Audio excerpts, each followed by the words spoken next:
Hi guys ನಮಸ್ಕಾರ ಎಲ್ಲರಿಗೂ welcome back to our ಇದು ಯೂಟ್ಯೂಬ್ ಚಾನಲ್. ಸೊ ಇಂಜಿನಿಯರಿಂಗ್ ಸ್ಟೂಡೆಂಟ್ಸಿಗೆ ಡೌಟ್ಸ್ ಇರುತ್ತೆ. ಲೈಕ್ ಹೆಂಗೆ ಅಂದರೆ ವಿ ಟಿ ಯು ಪೇಪರ್ ಹೇಗೆ ಕರೆಕ್ಟ್ ಮಾಡ್ತಾರೆ, ಹೇಗೆ ಕರೆಕ್ಟ್ ಆಗುತ್ತೆ, ಆಮೇಲೆ ಡಿಜಿಟಲ್ ಎವಲ್ಯೂಷನ್ ಅಂದರೆ ಏನು, ಮತ್ತು ಇಲ್ಲಿ ಹ್ಯಾಂಡ್ ರೈಟಿಂಗ್ ಅನ್ನೋದು ಅಷ್ಟೊಂದು ಇಂಪಾರ್ಟೆಂಟಾ ಇಲ್ವಾ. ಸೊ ಇಲ್ಲಿ ಇಷ್ಟೂ ನಿಮಗೆ ತುಂಬಾ ಡೌಟ್ಸ್ ಇರುತ್ತೆ. ಸೊ ಇಷ್ಟೂ ಒಂದೊಂದಾಗೆ ನಾನು ಕ್ಲಿಯರ್ ಮಾಡ್ತಾ ಹೋಗ್ತೀನಿ. ಸೊ ಇದನ್ನ ನೋಡಿದಾಗ ನಿಮ್ಗೊಂದು ಕ್ಲಾರಿಟಿ ಬರುತ್ತೆ ಓಕೆ ಅನ್ನೋ ಥರ. ಸೊ ಫಸ್ಟಿಗೆ ನಾನು ಲಾಸ್ಟ್ ವಿಡಿಯೋದಲ್ಲಿ ನಿಮಗೆ ಸ್ಕೀಮ್ ಆಫ್ ಎವ್ಯಾಲ್ಯೂಯೇಷನ್ ಬಗ್ಗೆ ನಾನು ಹೇಳಿದ್ದೆ. ಸೊ ಈ ಸ್ಕೀಮ್ ಆಫ್ ಎವ್ಯಾಲ್ಯೂಯೇಷನ್ ಅಂದರೆ ಏನು, ಇದೊಂದು ಒಫಿಷಿಯಲ್ ಕೀ ಮತ್ತು ಯಾವ ರೀತಿ ಮಾರ್ಕ್ಸ್ನ ಡಿಸ್ಟ್ರಿಬ್ಯೂಟ್ ಮಾಡಿರ್ತಾರೆ ಪ್ರತಿಯೊಂದು ಕ್ವೆಶನ್ಗೂ ಅನ್ನೋದು ಅದೊಂದು ಬ್ಲೂ ಪ್ರಿಂಟ್ ಆಗಿರುತ್ತೆ ಅಲ್ವಾ. ಸೊ ನೀವು ಬರ್ದಿರೋಂಥ ಆನ್ಸರು ಮತ್ತು ಸ್ಕೀಮ್ ಆಫ್ ಎವ್ಯಾಲ್ಯೂಯೇಷನ್ಸು ಬರ್ದಿರೋ ಅಲ್ಲಿರೋ ಆನ್ಸರು ಎರಡೂ ಮ್ಯಾಚ್ ಆದರೆ ಸೊ ನಿಮಗೆ ಅದೇ ರೀತಿ ಅವ್ರು ಏನು ಮಾರ್ಕ್ಸ್ ಅಲಾಟ್ ಮಾಡಿರ್ತಾರಲ್ವ ಆ ಮಾರ್ಕ್ಸು ನಿಮಗೆ ಸಿಗ್ತಾ ಹೋಗುತ್ತೆ. ಸೊ ಸ್ಕೀಮ್ ಆಫ್ ಎವ್ಯಾಲ್ಯೂಯೇಷನ್ ಎಷ್ಟು ಇಂಪಾರ್ಟೆಂಟು, ಸೊ ಇವಾಗ ನಿಮ್ಮ ರಿವ್ಯಾಲ್ಯೂಯೇಷನ್ ಟೈಮಲ್ಲಿ ಎಷ್ಟು ಇಂಪಾರ್ಟೆಂಟು ಅನ್ನೋದು ಕೂಡ ನಾನು ತಿಳಿಸ್ಕೊಟ್ಟಿದ್ದೆ. ಸೊ ಇವಾಗ ಓಕೆ, ಇವಾಗ ನೀವು ಎಕ್ಸಾಮ್ ಬರೀತೀರಾ, ಆಚೆ ಬರ್ತೀರಾ, ಎಕ್ಸಾಮ್ ಮುಗೀತು, ಎಲ್ಲ ಆಯಿತು. ಸೊ ಇವಾಗ ನಿಮ್ಮ ಪೇಪರ್ಸ್ ಎಲ್ಲಿಗೆ ಹೋಗುತ್ತೆ ಅನ್ನೋದು ಕ್ವೆಶನ್ ಇರುತ್ತೆ. ಸೊ ಈಗ ಮತ್ತೆ ಯಾರು ಕರೆಕ್ಟ್ ಮಾಡ್ತಾರೆ? ಅದು ಆಬ್ವಿಯಸ್ಲಿ ನಿಮ್ಮ ಕಾಲೇಜ್ಗಳಲ್ಲಂತೂ ಕರೆಕ್ಟ್ ಆಗಲ್ಲ ಅದು ಅಲ್ವಾ. ಸೊ ಇದೇನಾಗುತ್ತೆ ಅಂದರೆ ನಿಮ್ಮ ಎಕ್ಸಾಮ್ ಆಗಿದ ತಕ್ಷಣ ನಿಮ್ಮ ಬುಕ್ಲೆಟ್ಸ್ ಎಲ್ಲ ಏನಾಗುತ್ತೆ ವಿ ಟಿ ಯು ಎವ್ಯಾಲ್ಯೂಯೇಷನ್ ಸೆಂಟರ್ಗೆ ಹೋಗುತ್ತೆ. ಸೊ ಅಲ್ಲೇನಾಗುತ್ತೆ ಅಂತ ಅಂದರೆ ಅಲ್ಲಿ ನೀವು ಅಬ್ಸರ್ವ್ ಮಾಡಿರ್ತೀರಾ, ಲೈಕ್ ಪ್ರತಿಯೊಂದು ಏನಂತೀರ, ನಿಮ್ಮ ಬುಕ್ಲೆಟಲ್ಲಿ ಪ್ರತಿಯೊಂದು ಪೇಜ್ಗೂ ಕ್ಯೂ ಆರ್ ಕೋಡ್ ಅನ್ನೋದಿರುತ್ತೆ. ಅವರು ಪ್ರತಿಯೊಂದು ಪೇಜ್‌ನು ಕೂಡ ಸ್ಕ್ಯಾನ್ ಮಾಡಿ ಎಕ್ಸೆಪ್ಟ್ ಫಸ್ಟ್ ಪೇಜ್ ಪ್ರತಿಯೊಂದು ಪೇಜ್ ಕೂಡ ಸ್ಕ್ಯಾನ್ ಮಾಡಿ ಆಮೇಲೆ ಅದಕ್ಕೆ ಬುಕ್ಲೆಟ್‌ಗೆ ಅದಕ್ಕೆ ಆದಂಥ ಬಾರ್‌ಕೋಡ್ ಕೊಡ್ತಾರೆ. ಬಾರ್‌ಕೋಡ್ ಅಂದರೆ ಡಮ್ಮಿ ನಂಬರ್ ಅಂತ. ಅಂದರೆ ಆಮ್, ಲೈಕ್ ಯಾರಿಗೂ ಈ ಈ ಥರ ಮಾಡೋದ್ರಿಂದ ಯಾರಿಗೂ ಫೇವರಿಟಿಸಮ್ ಆಗಬಾರ್ದು, ಆಮೇಲೆ ಡಿಸ್ಕ್ರಿಮಿನೇಷನ್ ಅನ್ನೋದು ಬರಬಾರ್ದು, ಅಥವಾ ಬಯಾಸ್ ಆಗಬಾರ್ದು. So in order to avoid the bias, so ಅವರು ಈ ಥರ ಮಾಡ್ತಾರೆ ಓಕೆನಾ. ಸೊ ಈ ದ ಬಾರ್‌ಕೋಡ್ ಏನಂದ್ರೆ this hides the student identity. ಇದರಿಂದ ಏನಂದ್ರೆ ಎವ್ಯಾಲ್ಯೂಯೇಟರ್‌ಗೆ ಯಾವ ಸ್ಟೂಡೆಂಟು ಈ ಒಂದು ಪೇಪರ್‌ನ ಬರ್ದಿರೋದು ಅಥವಾ ಯಾವ ಕಾಲೇಜಿದು ಈ ಒಂದು ಪೇಪರ್ ಬರ್ದಿರೋದು, ಸೊ ಅದ್ಯಾವುದು ಅವರಿಗೆ ಒಂದು ಐಡಿಯಾ ಅನ್ನೋದೇ ಇರೋದಿಲ್ಲ. ಸೊ ನಿಮ್ಮ ಯು ಎಸ್ ಎನ್ನು, ನೇಮು, ಏನು ಅವರಿಗೆ ಐಡಿಯಾನೇ ಇರೋದಿಲ್ಲ. ಏನು ಯಾರಿಗೆ ಕರೆಕ್ಟ್ ಮಾಡ್ತಾರಲ್ಲ ಅವರಿಗೆ. ಸೊ ಇವಾಗ ಸ್ಕ್ಯಾನಿಂಗ್ ಪ್ರೋಸೆಸ್ ಬಗ್ಗೆ ನಾವು ತಿಳ್ಕೊಬೇಕು ಅಂತ ಇಲ್ಲಿ ಸ್ಕ್ಯಾನ್ ಮಾಡಿರೋವಂಥದ್ನ ಏನು ಮಾಡ್ತಾರೆ ಅಂತ ಅಂದರೆ ಅದನ್ನು V T U evaluation system ಅಂದರೆ ಇವಾಗ ಒಂದು ಪೋರ್ಟಲ್ ಇರುತ್ತೆ, ಅಲ್ಲಿ ಅಪ್ಲೋಡ್ ಮಾಡ್ತಾರೆ. ಮತ್ತು ಅವ್ರಿಗೆ ಆದಂಥ ಅಂದರೆ ಇವಾಗ ಯಾವ ಪ್ರತಿಯೊಂದು ಎವ್ಯಾಲ್ಯೂಟರ್ಸ್ಗೂ ಅವ್ರದ್ದೇ ಆದಂಥ ಲಾಗಿನ್ ಐ ಡಿ ಪಾಸ್ವರ್ಡ್ ಕೊಟ್ಟಾಗ ಅವರಿಗೆ ಆ ಪೇಪರ್ ಓಪನ್ ಆಗುತ್ತೆ. ಸೊ ಅಲ್ಲಿ ಕರೆಕ್ಷನ್ ಮಾಡ್ತಾ ಹೋಗ್ತಾರೆ. ಆಮೇಲೆ ಇಲ್ಲಿ ತುಂಬ ಜನ ಹೇಳ್ತಾರೆ ಡಿಜಿಟಲ್ ಎವ್ಯಾಲ್ಯೂಯೇಷನ್ ಅಂತ ಅಂದರೆ ಕಂಪ್ಯೂಟರ್ ಕರೆಕ್ಷನ್ ಮಾಡುತ್ತೆ. ನೋ.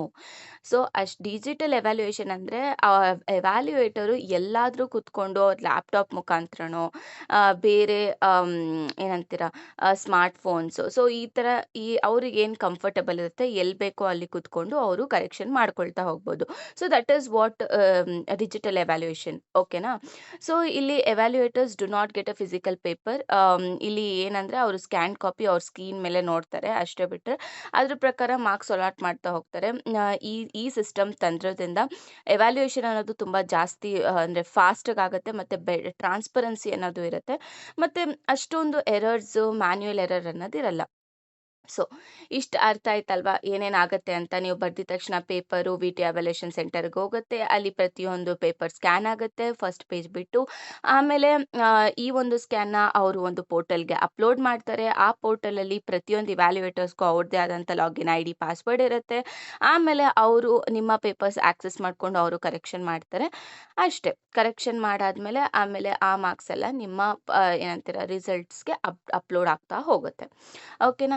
ಆ್ಯಕ್ಚುಲಿ ಇಲ್ಲಿ ಟೀಚರ್ಸ್ ಏನು ಗೊತ್ತಾ, ನಿಮ್ಮ ಒಂದು ಪೇಪರ್ ಮೇಲೆ more than like 6 to 7 minutes ಯಾವ ಎವ್ಯಾಲ್ಯೂಯೇಟರ್ಸು ಸ್ಪೆಂಡ್ ಮಾಡೋದಿಲ್ಲ ಓಕೆನಾ. ಸೊ ನೀವು ಫಸ್ಟಲ್ಲಿ ಯಾವ ರೀತಿ ಇಂಪ್ರೆಷನ್ ಕ್ರಿಯೇಟ್ ಮಾಡ್ತೀರಾ ಅಲ್ವಾ, so that is important. So ತುಂಬ ಜನ ಕೇಳ್ತಿರ್ತಾರೆ ಲೈಕ್ ಹ್ಯಾಂಡ್ ರೈಟಿಂಗ್ ಅನ್ನೋದು ಇಂಪಾರ್ಟೆಂಟಾ ಅಂತ. ಆ್ಯಕ್ಚುಲಿ ಹ್ಯಾಂಡ್ ರೈಟಿಂಗ್ ಬಗ್ಗೆ ನಾನು ಮಾತಾಡೋದಿಲ್ಲ, ಬಿಕಾಸ್ ಅವರಿಗೆ ನೀವು ಬರ್ದಿರೋ ಅಂಥದ್ದು ಅರ್ಥ ಆದರೆ ಅಷ್ಟೇ ಸಾಕು. But presentation matters a lot. ಯಾಕೆ ಅಂದರೆ ನಿಮಗೆ ಗೊತ್ತಿರುತ್ತೆ ಆನ್ಸರು, ಬಟ್ ಬಟ್ ಯಾವ ರೀತಿ ರೆಪ್ರೆಸೆಂಟ್ ಮಾಡಬೇಕು ಅನ್ನೋದು ನಿಮಗೆ ಗೊತ್ತಿರೋದಿಲ್ಲ. ಬಟ್ ರಿಯಲಿ ಹೇಳಬೇಕು ಅಂದರೆ ಪ್ರೆಸೆಂಟೇಷನ್ ಇಂಪಾರ್ಟೆಂಟು. ಇವಾಗ ಅಷ್ಟೊಂದು ಸ್ಟ್ರೆಸ್ಸಲ್ಲಿ ಇರ್ತಾರೆ ಯಾರು ಎವ್ಯಾಲ್ಯೂಯೇಟರ್ಸು. ಸೊ ನೀವು ಚೆನ್ನಾಗಿ ಬರ್ದಿದ್ರೆ, ಚೆನ್ನಾಗಿ ರೆಪ್ರೆಸೆಂಟ್ ಮಾಡಿದರೆ ಅವರು ನೋಡೋದಕ್ಕೆ ಹೋಗಲ್ಲ. ಸೊ ಕರೆಕ್ಷನ್ ಮಾಡ್ಕೊಳ್ತಾ ಹೋಗ್ತಾರೆ. So this is why the presentation is very important. So ಪರವಾಗಿಲ್ಲ, ಈ ಒಂದು ಎಕ್ಸಾಮಲ್ಲಿ ನೀವು ಆ ಥರ ಬರ್ದಿಲ್ಲ ಅಂದರೂ ಪರವಾಗಿಲ್ಲ. ನೆಕ್ಸ್ಟ್ ಬರೋವಂಥ ಎಕ್ಸಾಮಲ್ಲಿ so focus on the presentation. ಈ ಕೀವರ್ಡ್ಸ್ನ ಅಂಡರ್ಲೈನ್ ಮಾಡೋದಾಗಿರ್ಬೋದು, ಡಯಾಗ್ರಾಮ್ಸ್ ಬರೆಯೋದಾಗಿರ್ಬೋದು, ಅಥವಾ ಪಾಯಿಂಟ್ಸ್ನ ನೀಟಾಗಿ ಕ್ಲಿಯರ್ ಆಗಿ ಬರೆಯೋದಾಗಿರ್ಬೋದು. Like instead of writing more and more paragraphs, so ನೀವು ಪಾಯಿಂಟ್ಸಲ್ಲಿ ಬರೆದ್ರೆ so it is very helpful. ಓಕೆನಾ? ಆಮೇಲೆ ಈ ಈ ಥರ ನೀವು ನಿಮಗೆ if you confident about first 2 modules, so ಏನೇ ಇಂಪ್ರೆಷನ್ ನೀವು ತಗೊಳಂಗಿದ್ರೂ ಫಸ್ಟ್ 2 ಮಾಡ್ಯೂಲ್ಸಲ್ಲೇ ನೀವು ತಗೊಳ್ಬೇಕು. ಆಮೇಲೆ ನೀವು ಫಸ್ಟ್ 2 ಮಾಡ್ಯೂಲ್ಸೇ ನೀಟಾಗಿ ಬರ್ದಿಲ್ಲ, ಚೆನ್ನಾಗಿ ಬರ್ದಿಲ್ಲ, ನೀವು ಲಾಸ್ಟಲ್ಲಿ ಚೆನ್ನಾಗಿ ಬರ್ದಿದ್ದೀರಾ ಅಂತಂದಮೇಲೆ ಇಲ್ಲೇ ಅವ್ರಿಗೆ ಇಂಪ್ರೆಷನ್ ಕ್ರಿಯೇಟ್ ಆಗಿರಲ್ಲ. ಲಾಸ್ಟಲ್ಲಿ ನೀವು ಚೆನ್ನಾಗಿ ಬರ್ದಿದ್ರೂ ಕೂಡ ಅವರು ಮಾರ್ಕ್ಸು ಕೊಡುವಂಥ ಚಾನ್ಸಸ್ ಕಡಿಮೆ ಇರುತ್ತೆ. ಅರ್ಥ ಆಯ್ತಾ? ಸೊ ಯಾವತ್ತೇ ಆಗಲಿ ನಿಮ್ಗೆ ಯಾವ ಮಾಡ್ಯೂಲ್ ಚೆನ್ನಾಗಿ ಗೊತ್ತು, like if you are very good at module 4 and module 5 ಅಂದರೆ ಗೋ ವಿತ್ ದ್ಯಾಟ್ ಫಸ್ಟ್, ಅದನ್ನು ಬರೀರಿ. ಆಮೇಲೆ ಬೇರೆ ಮಾಡ್ಯೂಲ್ಸ್ ಬರೀತಾ ಹೋಗಿ. ಓಕೆನಾ? ಸೊ ಅದೇನು ಅಂತ ಅಂದರೆ ನಿಮಗೆ ಲೈಕ್ ಇವ್ಯಾಲ್ಯೂಯೇಟರ್ಸ್‌ಗೆ ಗೊತ್ತಾಗಬೇಕು, ಲೈಕ್ ನನಗೇನೋ ಗೊತ್ತು, ನನಗೆ ಗೊತ್ತಿದೆ ಅನ್ನೋದು ಅವರಿಗೆ ನೀವು ತೋರಿಸ್ಬೇಕಲ್ವಾ? ಅದಕ್ಕೋಸ್ಕರ ನೀವು ಫಸ್ಟಲ್ಲಿ ಇಂಪ್ರೆಷನ್ನ ಕ್ರಿಯೇಟ್ ಮಾಡೋದು ವೆರಿ ಇಂಪಾರ್ಟೆಂಟ್. ಅರ್ಥ ಆಯ್ತಲ್ವಾ? So thank you so much.